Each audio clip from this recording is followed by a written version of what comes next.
Ukrainian authorities endeavored Saturday to restore electricity and water services after recent pummeling by Russian military strikes that vastly damaged infrastructure, with President Volodymyr Zelenskyy saying millions have seen their power restored since blackouts swept the war-battered country days earlier. Skirmishes continued in the east and residents from the southern city of Kherson headed north and west to flee after punishing, deadly bombardments by Russian forces in recent days. The strikes have been seen as attempts at Russian retribution against Ukraine's beleaguered but defiant people after Ukrainian troops over 2 weeks ago liberated the city that had been in Russian hands for many months. The key task of today, as well as other days of this week, is energy, Zelenskyy said in his nightly televised address late Friday. From Wednesday to today we have managed to have the number of people whose electricity is cut off, to stabilize the system.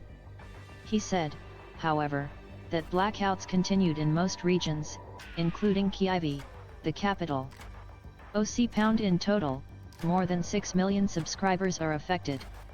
On Wednesday evening, almost 12 million subscribers were cut off, Zelenskyy added.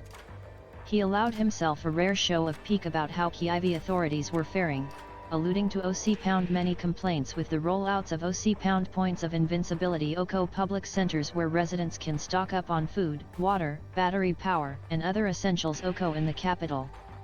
Please pay attention, Kyiv residents need more protection, he said. Days of this evening, 600,000 subscribers have been disconnected in the city. Many Kyiv residents were without electricity for more than 20 or even 30 hours. I expect quality work from the mayor's office, he said, alluding to the administration of Mayor Vitaly Klitschko. Early Saturday, the Kyiv municipal administration said water connections had been restored throughout the city, but that about 130,000 residents remain without electricity. City authorities said Saturday morning that all power, water, heating, and communication services would be restored within 24 hours. Meanwhile, Ukrainians were marking the 90th anniversary of the start of the Holodomor, or Great Famine, that killed more than 3 million people over 2 years as the Soviet government under Joseph Stalin confiscated food and grain supplies and deported many Ukrainians. German Chancellor Olaf Scholz marked the commemoration by drawing parallels with the impact of the war on Ukraine, a key supplier of wheat, barley, sunflower oil, and other foodstuffs on world markets. Exports from Ukraine have resumed under a UN brokered deal but have still been far short of pre-war levels, driving up global prices. Today, we stand united in stating that hunger must never again be used as a weapon, Scholz said in a video message. That is why we cannot tolerate what we are witnessing, the worst global food crisis in years with abhorrent consequences for millions of people from Afghanistan to Madagascar, from the Sahel to the Horn of Africa.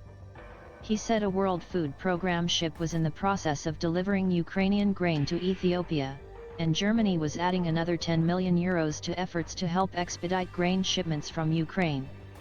In Kherson, residents continued to flee or try to. A salvo of missiles struck the recently liberated city for a second day on Friday. I have no money, I cannot even buy gas for the car, said Irina Ruzanovska, standing on the street near the bodies of 3 people who died from a strike on Thursday. She said wants to take her family to western Ukraine or out of the country. Mednik reported from Kherson, Ukraine.